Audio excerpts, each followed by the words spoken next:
चाहिए। सही कहा, टीका टोपी हमारी जो संस्कृति है, यह हमारी संस्कृति पगड़ी भी है, हमारी संस्कृति अपो दीपो भवा भी है, हमारी संस्कृति बिल्कुल जीसस क्राइस्ट भी है, हमारी संस्कृति इस्लाम भी है, हमारी संस्कृति शिव है, हमारी संस्कृति बुद्ध और इस्लाम के प्रेम के रास्ते चलने का है। सांसद पप्पू यादव की ओर से माह रमजान के मौके पर दावते इफ्तार का आयोजन किया गया। इस मौके पर गंगा जमनी तहजीब का अनोखा नजारा दिखा, जहां सर्वधर्म समाज के लोगों ने शिरकत की। दरअसल स्क्रीन पर चल रही ये तस्वीर पूर्णिया के जिला स्कूल मैदान की है, जहां दावते इफ्तार कार्यक्रम का आयोजन किया गया। इस मौके पर मुस्लिम समुदाय के रोजादारों के साथ साथ मंदिर, गुरुद्वारा, चर्च, महर्षि में ही और कबीर पंथ के लोगों ने भी शिरकत की। इस दौरान सांसद पप्पू यादव ने कहा कि हमारे देश के गुलिस्तान में नफरत की कोई जगह नहीं है। इस देश की जड़ें आज भी सर्वधर्म संभाव और सार्वभौमिकता से जुड़ी हुई हैं। मैं किसी के बारे में नहीं जानता।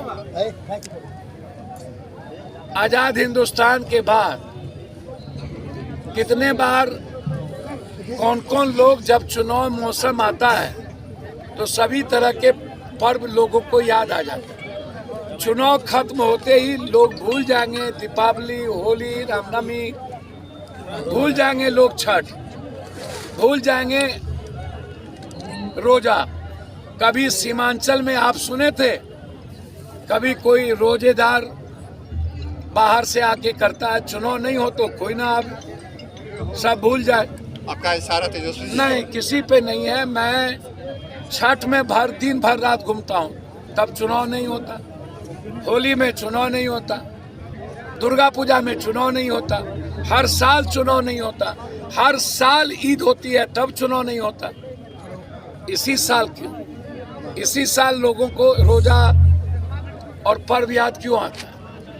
इसी साल नफरत को तेज क्यों की जाती है? इसीलिए हम लोग यहाँ बड़ा संदेश दे रहे हैं और सबको चाहिए। सही कहा, टीका टोपी हमारी जो संस्कृति है, यह हमारी संस्कृति पगड़ी भी है, हमारी संस्कृति अपो दीपो भवा भी है, हमारी संस्कृति बिल्कुल जीसस क्राइस्ट भी है, हमारी संस्कृति इस्लाम भी है, हमारी संस्कृति शिव है, हमारी संस्कृति कृष्ण का कर्म है, हमारी संस्कृति राम की मर्यादा है, हमारी संस्कृति गुरु गोविंद, गुरु नानक देव जी की कुर्बानी है, हमारी संस्कृति कबीर का इंसानियत और मानवता है, हमारी संस्कृति महर्षि की साधना है, हमारी संस्कृति बुद्ध और इस्लाम के प्रेम के रास्ते चलने का है। और उसी रास्ते हम संकल्पित होकर के इस बिहार की आज़ादी, बिहार के लोगों का विकास, उसकी तरक्की, उसकी खुशियों के लिए हम सब आज एक यहाँ पर जुटे हैं और यही हमारी ताकत है, यही हमारी।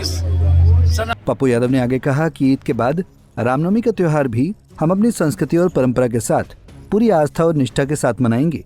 यही भारत की असली ताकत है, जिसमें विविधताओं के साथ एकता का सार समाहित है। क्या पैगाम दे रहे हैं? तो आपको पता नहीं, छठ में घर घर, होली में घर घर, दुर्गा पूजा में हर मंदिर, ईद में यहीं, बकरीद में यहीं, चुहरमल में यहीं, महर्षि जी में यहीं, कबीर में यहीं। यही तो सर्वधर्म संभाव है, यही तो वसुधैव कुटुंब, यही तो सनातन की संस्कृति है, यही तो प्रेम है, यही तो जब देश बट रहा हो, देश कहीं पर टैरिफ का आतंक, कहीं इकोनॉमी समा, कहीं डिलिमिटेशंस को लेके साउथ नॉर्थ करे, कहीं भाषा के नाम पर लड़ाई हो, देश को बांटने की कोशिश हो, नफरत में जुल्म में हो। और पप्पू यादव 90 के पहले, आज नहीं, लोग चुनावी मौसम में कोई आते हैं जाते हैं, वो आएंगे। हम हमेशा रामनवमी में यहीं, दीपावली में यहीं, होली में यहीं, छठ में यहीं, मेरा परिवार यही। इसीलिए मिसाल इन्होंने इंसानियत और मोहब्बत का एक पैगाम दिया है। हमेशा पूर्णिया, अररिया, किशनगंज, सीमांचल मोहब्बत का रास्ता ढूंढे। लोगों की खुशियों के लिए जीते हैं, लोगों को मुस्कुराने का रास्ता देते हैं, हर गरीबों के लिए जीते हैं। बीजेपी के प्रदेश प्रवक्ता राकेश पोद्दार ने कहा कि पप्पू यादव लोगों को गुमराह है। काहे का कौन चीज हम क्या कर दिए?